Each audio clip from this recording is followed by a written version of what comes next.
toddobaadkii hore waxay dhegaystayaal inoo joogtay arrimihii NFD iyo sidii loo raaciyay waddanka Kenya oo aan ka waraysanay Axmed Cabdi Oogle oo ka mid ah siyaasiyiinta NFD waxaana uu ahaa barnaamijkii lixaad imikana bal aan halkii ka sii anbaqaadno.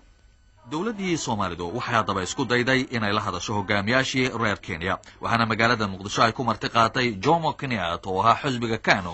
iyo Ronald Ngalo isaguna ka tirsan xisbiga la yiraahdo KADU dabaaldegii gobonimada Soomaalida bishii Juulaay sanadkii 1962 labadooduba waxay istaageen arrinta NFD ay tahay mid daaqil ah dalka Kenya markii la isku afgaran waayay rajada qurax ee la qabay waxa ay noqotay in lagu xalili karo arrintaasi hiyigii markaasi socday oo ahaa in la sameeyo federation ay wadaagaan wadamada Afrikada bari oo Ethiopia iyo Soomaaliya ay ka mid noqdaan riyadaasi oo markii dambe iyada la fahanteedu aan meel marin bishii Maarch sanadkii 1963 markii wasiirkii mustacmaraadka ee boqortooyada Britain uu ku dhawaaqay mowqifkii xukuumaddiisa oo ahaa NFD inay hoos imanayso dastuurka goboleed Kenya waxa taasi ka dhashay in xiriirkii diblomaasiga ahaa ay kala goostaan jamhuuriyadda Soomaalida iyo Britain ama boqortooyada Ingiriiska waxa markaasi Britishku ay siinayeen Soomaaliya gargaar dhamma 1 milyan iyo badh oo giniga dalkan Britain boqortooyada Ingiriiskuna waa xiriirkaasi diblomaasiga go'ay ku weediyoguna laliyaashii ku yaalay magaalada Berbera ee BBC-du ay lahayd iyo ogolaanshihii loo ogolaa in dayuuradaheedu ay dulmaraan hawada Soomaaliya mar kale ayaynu ku soo laaban doonaa goboladii Soomaaliya ay raadinaysay arrimahooda gaar ahaan sida loo go'doomiyay Soomaaliya marka ay timaado qaaradda Afrika ee aan imika dib ugu laabanno dalka gudihiisa dabcan waxa aan shaki ku jirin in dhagaystayaal waxa imika aad maqashaan inay u badan yihiin Soomaali ishaysa Cabdirasaaq Xaaji Xuseen oo ra'iisul wasaare ka ahaan jiray jamhuuriyaddii Soomaaliya muddo 3 sanadooda ka horna ahaan jiray wasiirka arrimaha gudaha ayaanu weydiinay balberigaasi sida dawladda iyo mucaaridku ay u macaamili jireen mucaaridyo badan baa yaa xukuumadii ka soo horjeeday oo sida runta mucaaridiyadaas badidooda xaqiiqadu siday tahay anoo hadda aan rabin inaan ku tacadiyo waxay ahaayeen mucaaridyo badidoodu ay ku xiran yihiin dawlado ajaanib ah oo iyagu ideolojiya ahaan uga soo horjeeday nidaamka Soomaaliya ka dhisna waqtigaas marka laakiin xukuumadda Soomaalidu waxay ku tala gashay in ay xoojiso nidaamkaas ay dooratay oo dimuqraadiga ah oo qof walba xaq leeyahay wixii ra'yigiisa inuu sheego oo qofkii dambi cad oo sida sharciga shuruudda u qoran aan gelinin aan lagu ciqaabi karin wixii uu sameeyo ama wixii uu sheego marka xukuumaddu aad iyo aad bay u taxgelisay xuquuqda iyo protectionka muxuu ahaa dadka mucaaridka inay ilaaliso laakiin anigu waxaan isleeyahay xaqiiqadu dadkii mucaaridka ahaa ma ay qiimaynin ma ay garanin qiimaha ay leedahay nidaamka dimuqraadiga ah oo iskama ay taxgelinin inay iyagu ku tacadifalinin muxuu ahaa dhinaca kale xuquuqdooda waxa la waxay doonaan oo badiba qaynuun khilaafsan ayay ku hadlayaan marka ma u malaynayo dhinacooda inay ka soo baxeen mucaaridiintu waajibkii saarnaayo muxuu ahaa qofka mucaaridka inuu mucaarid noqdo waa yahay laakiin in waxaan jirin iyo been abuur iyo waxa iyaga mas'uuliyadooda aan u ogolaan karin qofkii mas'uul uusan ogolaadeen ma hubo inay iyagu ka dhowrsanaadeen laakiin dhinaca maamulka dhisnaayo officialka ahaayo xukuumaddu wuxuu ku dadaalay inuu taxgeliya wax alla wixii wax faafinana waa loo ogolaa ilaa iyo xataa loo ogolaaday hadday rabaanba raadiyaashii muxuu xukuumaddu maamuleysay sidii doonaan inay uga hadlaan waxaad ka warantaa matalan tusaale ahaan Cabdirasaaq hadaad soo qaato waxyaabaha ku dhaliilaysay matalan mucaaradka waqtigaas jiray maxaa ka mid ahaa waxyaalahan ku dhaliilaya hadda kuwa hadda aan bilaabay oo kale waxaa ka mid ahaa bilxaqiiqati muxuu ahaa iyagu waxay ku dadaaleen wax alla wixii xukuumaddan muxuu ahaa dhaawici kara inayan ka gabanin been la abuuro iyo xataa mararka qaarkood muxuu ahaa xataa gacanqaadyo iyo muxuu ahaa inayan ka gabanin haba yaraatee xukuumaddu hadday ka samayn lahayd calaashaan u warcelin lahayd dadkaasna waxaa laga yaabaa inay xataa xaq u lahaan lahayd waxyaalo badan oo sharcigu sheegayay laakiin waxaanu aad iyo aad ku baraarugsanayn xukuumaddii ugu horreysay oo dhisantay weeye nidaamka kanu dalikayd weeye waxa kanu waa nagu cusub yihiin intaan ka gaban karno si nidaamkaas uu qurux ugu muuqdo intaan ka gaban karno oo isaga ogolaano hadday sharciga jabiyaan hay-adaha u samaysan oo qabanaya laakiin inaan ku dadaalo marka waxyaalaha hadda ka mid ah waxaa weeye waxeeroo kale oo lacag oo ajaaniba dawladda baajiyada lacagtooda iyo ka badanba mucaaridka qaarkood dibadda ka helayay oo faafinayay oo xukuumaddu ay ogeyd marka bilxaqiiqati muxuu ahaa uma aanaan dengelin waxaad ka warantay cabdirasaaq xilligaasi xukunka rayidka khaasatan markaad eegto waxaan filaya waxaad ka jawaabi kartaa waa intii adigu aad maamulka ku jirtay qabyaaladu dowrkeeda intee leeg buu ahaa ama musuq maasaqa ama eexashadu xagga maamulka markaad eegto bal sharax qabiilku muxuu ahaa bilxaqiiqati waa iska jir jiray qabiilku muxuu ahaa mar walbaba qofkii raba inuu ku ugaarto qabiilka yaa ku ugaaranayay yaa qofkii muxuu meel raba inuu meel ku gaaro qofkii raba inuu dad taageero uga helo oo xukuumadda ka soo horjeeda xukuumadoo lagu dacweynayo wax iska qabiil qofku hadduu rabo hadal iska guuda jumla waa jiray qabiilku laakiin qabiil lixaad loo bilxaqiiqati markaas sidii hadda waqti dambe muuqanaysay oo saas ma u jirinin musuq maasuq muxuu ahaa haddaan corruption iyo waxaas wax waa iska jir jireen baan u malaynayaa muxuu ahaa laakiin waxaan isleeyahay sida taariikhda hadda la heli doono haddii dib loo raaco la heli doono haddii africa oo dhan xataa loo fiiriyo soomaaliya waxay geli karaysaa meelaha ugu roonaa xagga corruptionka ayay jiri karaysaa baa la oran karaa waxaad ka warantay cabdirasaaq adigu waktigii aad ra-iisul wasaare ahayd maxaad filaysaa in ahayn waxyaabaha isbedelka ee cabdirasaaq xaaji xuseen lagu xasuusan karo ee aad samaysay maamulkaagii ama tallaabooyinka waktigaygii muxuu ahaa muddada horta sidaas uma dheerayn muxuu ahaa 3 sano meelahaasaan prime minister ahaa dadka aqoonta wuxuu hadday raadiyaan waktigaygii xoogayga waxaan saaray waxaa weeye waddankan in loo helo nidaam administration shaqaynaya oo hufan oo karti leh labadaa eray baan ku dhaqmay aniga karti iyo hufnaan nidaam administration ah oo muxuu ahaa aan corrupted ahayn kartina lahoo wax qaban kara ayaan ku dadaalay waxaan ku dadaalay dad badan oo awal xukuumaddii maamulada ku jiray oo jagooyin wadaayay oo bilxaqiiqati intii xorriyada loo dagaalamayay dadaal ka soo sameeyey laakiin aqoontooda iska yarayd bacdamaha iyaga ka bacdigeed hadda dad badan oo wax soo bartay oo xiguba ay joogeen oo dhalinyaro ah oo wax soo bartay inkastoo ayan waayo aragnimo jirinin labadooda waxaan isdhegay aqoontu inay roon tahay kuwa badan baan meeshii ka qaaday waxaan keenay kuwii dhalinyarada ahaayoo wax soo bartay waxaan rajaynayay hadday muddo joogaanin waayo aragnimadiina waa helayaanin marka iyaga ugu dhow muxuu ahaa hadhowto nidaam shaqaynayo efficiency oo wax garanaya in la helo eex iyo qurun inayan midkoodna inuusan jirinin ayaan xooga saaray waxaanan u malaynayaa inkastoo aanan oran karinin miro weyn baa laga gurtay oo muuqanaya haddana waxaan u malaynayaa geedkaasi inuu caleen cagaara inuu soo muujiyay baan qiyaasaya aniga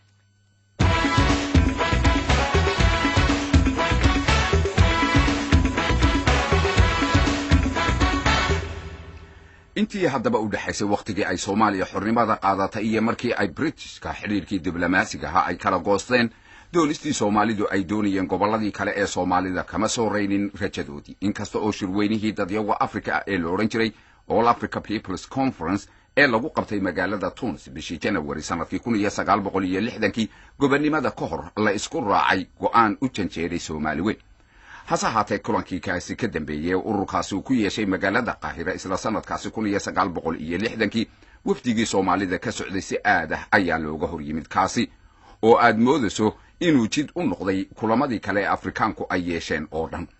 Monrovia shir isagana lagu yeeshay 2 bilood kadib waxa qurax ee la isla gartay waxay ahayd in jamhuuriyaddii Soomaaliya iyo Itoobiya ay ka wada hadlaan sidii ay u dhameyn lahaayeen khilaafka u dhaxeeya ee ku saabsan sohodimaha marka qurax ay iftiinku u soo baxay dhinaca Soomaalida doodoodii ahayd Soomaaliweyn waxay ahayd madaxweynihii ugu horeeyay Soomaaliya Aadan Cabdulla Cismaan mar uu booqasho ku tagay waddanka Ghana oo isaga iyo Kwame Nkrumah ay wada jir war ay u soo saareen ay ku taageereen Afrika oo wada samaysata federation laakiin Kwame Nkrumah taageeradiisu waxa ay ku salaysnayd khilaaf xagga soodinta oo u dhaxeeyay Ghana iyo Togo ugu dambayntii wixii rajaa oo Soomaalidu ay ka qabteen Afrikaanku ay ku taageeri doonaan waxa iyagu ay doonayaan waxay burburtay bishii May markii magaalada Sabal lagu qabtay shirka ururka Afrika lagu sameeyay oo la isku raacay in xuduudihii Afrika sidii ahayna gumaysigu u dhigay aan waxba laga bedelin dhamaadkii sanadkii 1963 Soomaaliya go'doon ayay ka ahayd Afrika inteeda kale marka la eego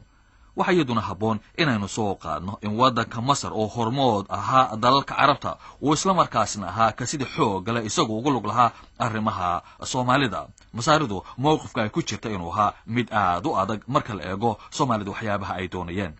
waxa Masaaridu ay isku dayday sida Professor Ian Lewis oo ku qoray buuggiisa la yiraahdo Modern History of Somalia markii ay taagnaayeen arrimihii NFD in labada dhinacba ay raali geliso isagoo reedowga magaalada Qaahira ee Masaaridu qolaba afkeeda kula hadlay oo ku taageeray qolaba waxa ay doonayso markii labada dhinacba hadaba ay ogaadeen reedowga magaalada Qaahira waxa uu sheegayo ayaa Masaaridu arrintaasi ay joojiyeen Soomaalidu haddaba caradii ay ka cadhootay Britishka iyo saaxiibadooda reer galbeedku sida ay ka yeeleen arrimaha Soomaali weyn ayaa waxa ay ku dhaqaaqeen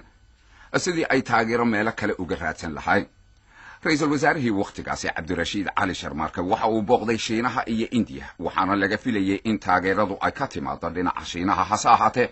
waxa taageeradii ay ka timid dhinaca dalka la oran jiray Midowga Sofiyeeti bishii November sanadkii 1963 ayaa jamhuuriyaddii Soomaalidu si rasmi ah u sheegtay inay diiday taageero military oo dhinaca reer galbeedka oo dhamayd 6 milyan iyo badh giniga sterliniga waxaana ay qaateen taageero military oo Ruushku siiyay oo ku dhaweyd ilaa iyo 12 milyan oo giniga sterliniga ra'iisul wasaarihii waqtigaasi oo ahaa Cabdirashiid Cali Sharmaarke markii uu booqashada ku tagay Midowga Sofiyeeti waxa danjira ka ahaa Axmed Maxamed Aadan Qaybe Mr. Qaybe waxaan wax ka weydiinay booqashadaasi siday ahayd Cabdirashiid Cali Sharmaarke isagoo prime minister laba goor buu Moscow yimid mar waxa ahayd 1960 markii loo doortay prime minister ka bacdi bishii May 1960 marka madaxdii Ruushka bariga halka dalka xukuntay oo Khrushchev u horeeyay ayay sarkeen marka xiriir uun in la wada yeesho xagga dhaqaalaha in wax Soomaaliya laga taray yimaadeen marka heshiis baa la galay ku saabsan xagga dhaqaalaha wadoo warshadooda tii caanaha iyo tii hilibka Kismaayo iyo ay ka mid yihiin ayaa kala seexday ka bacdi 63kii iyo Cabdirashiid soo laabtay markaasna de waxa laga wada hadlay yani sidii gacan Soomaaliya looga siin lahaa xagga militariga arrinka waxa ka yar horeeyay wafdi baarlamaani oo Moscow yimid ayaa Cabdirashiid Cali Sharmaarke oo prime minister ka xukuumad ahaan u soo egmaday Jaamac Abdullaahi Qaalib inuu kala hadlo Ruushka inayna siiyaan gargaar xagga militariga naga gargaaraan arrinkaas waa noo fulo Khrushchev oo badda madow u jooga nasasho ayaan ugu tagnay halkaas waan la hadalay fariintii ra'iisul wasaaraha u gudbinay adoo markii dambe wuxuu waayahay ra'iisul wasaaraha naftiisa hay yimaado buu yiri ka bacdi ayaa Cabdirashiid yimid bishii July 63kii isagoo u socda China ayuu soo maray way sarkeen Khrushchev waxa markaa ay ballan qaadeen inay Soomaaliya diyaar u yihiin inay ka caawiyaan xagga militariga hubka militariga waxaanu ka codsaday inuu soo diro generaalkii ciidamada xukumay General Daawud Cabdille Allah yarxame bishii October isla sanadkaas wafdi uu hogaaminay Daawud Cabdille Moscow noo yimaadeen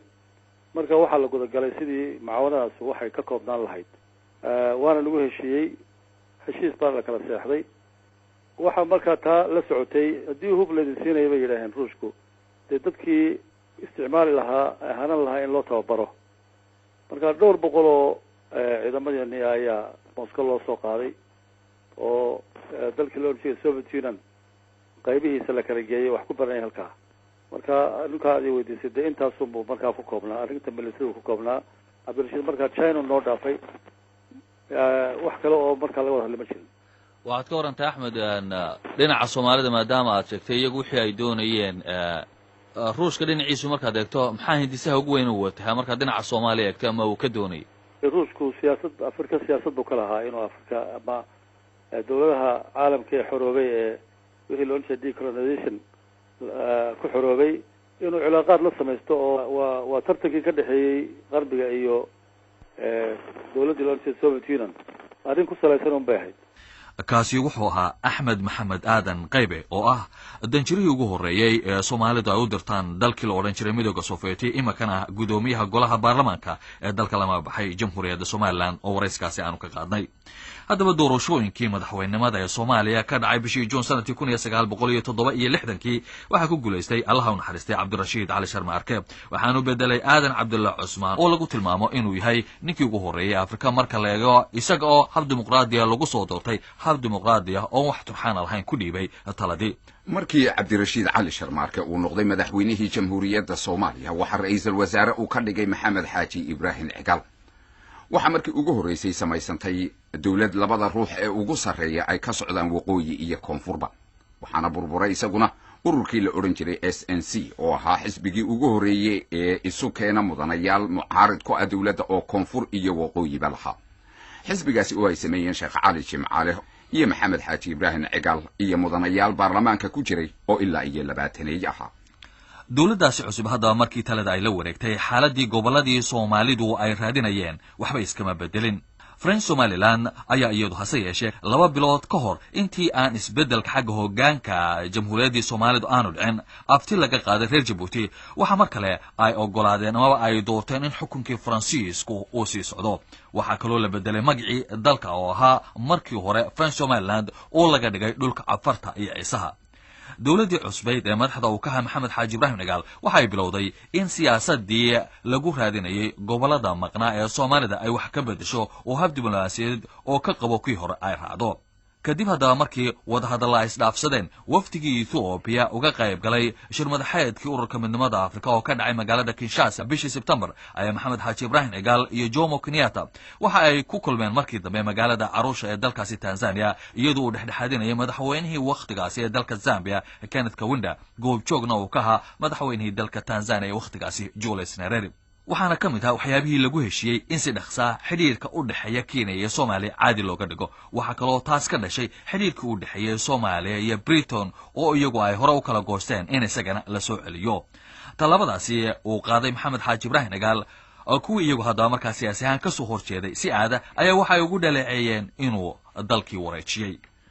doorashooyinkii dhacay bishii maarch sanadkii 1969 waxaa ku tartamayay 1,002 ruux oo isu soo taagay 123 kursi axsaabta u tartamaysana waxay ahayd 62 xisbi xilligaasi waxaa dawladda cigaal si xoog leh loogu eedeynayay in hantidii dalka ugu gashay doorashadii iyada oo axsaabta la sameeyey qaar badan oo ka mid ihii ay ku dhisnaayeen reernimo waxaa sii xoogoobay qabyaaladii allaha u naxariistee cabdilaahi suldaan timacadeh oo lagu yaqaanay nin qabyaaladda aad u necbaa aan idinku dhaafno min qalbila قرآنك وقرية غافلين كوارعادية كتبا سيدي لكو قريرايا غير آخر غيرك كهارة وننك غليوة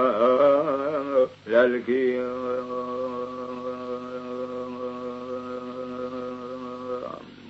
كهارة وننك غليوة للكي قد لريدي قرآن تبقى قبضة ووالينسة هدوك الغلال روبكو ووقمع قليل برحيق قرنكو ومسؤورو اوابو قود صداي غسر لحدنا هدان ليسكا غبانين غبايلي يجيرو لنعو قاد كان لقوا شي قد تجيري وديالتو اي قولك كويسو قبيا ويسو ما لذا غير ذا